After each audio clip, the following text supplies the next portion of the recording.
उन्हाळ्यामध्ये आमच्याकडे फणसाच्या भाजीचे अनेक प्रकार केले जातात. त्यामधील मी आज जनता भाजी करणार आहे. त्यासाठी इथे मी फणसाचे गरे स्वच्छ धुवून त्याचे अशा प्रकारे बारीक काप करून घेतले आहे. आणि एका बाजूला चुलीवरती पाणी उकळायला ठेवलं होतं. त्यामध्ये हे सगळे गरे टाकून घेऊया.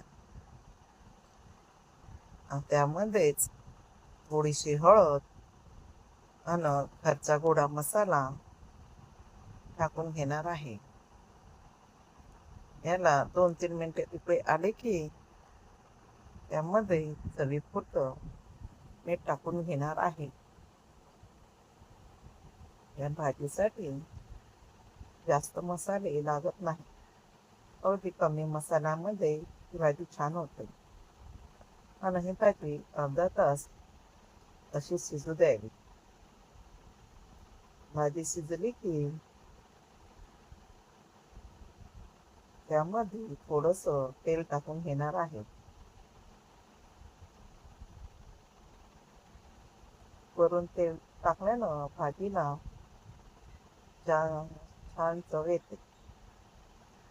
आता ही भाजी अशा प्रकारे बारीक करून ठेवूया. याला आम्ही कुवळणं देखील म्हणतो. भाजी अगदी मऊ होईपर्यंत कुवळून घेऊया. भाजी छान कुवळून झाली की त्यामध्ये भाजलेला जवला टाकून घेणार आहे. त्यामध्ये जवला किंवा टाकल्यानं भाजीला चव छान लागतो. आणि आपल्याला हवं असेल तेवढं पाणी टाकून घेणार आहे. या भाजीला आम्ही पातळ भाजी देखील म्हणतो.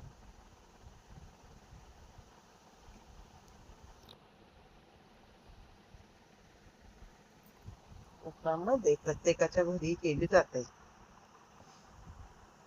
आता एका बाजूला तेल गरम करायला ठेवणार आहे. या भाजीमध्ये तेल जरा जास्तच लागतं. तेल गरम झालं की त्यामध्ये 2 गड्डी लसूणही बारीक करून टाकणार आहे. लसणाचा रंग बदलेपर्यंत लसूण शिजवून घेणार आहे.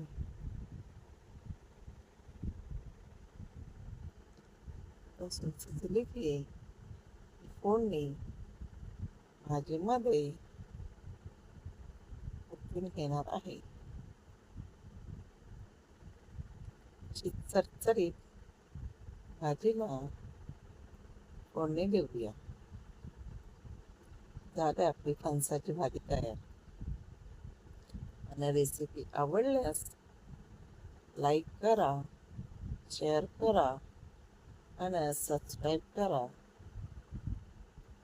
आणि भेटूया आता पुढच्या रेसिपीमध्ये.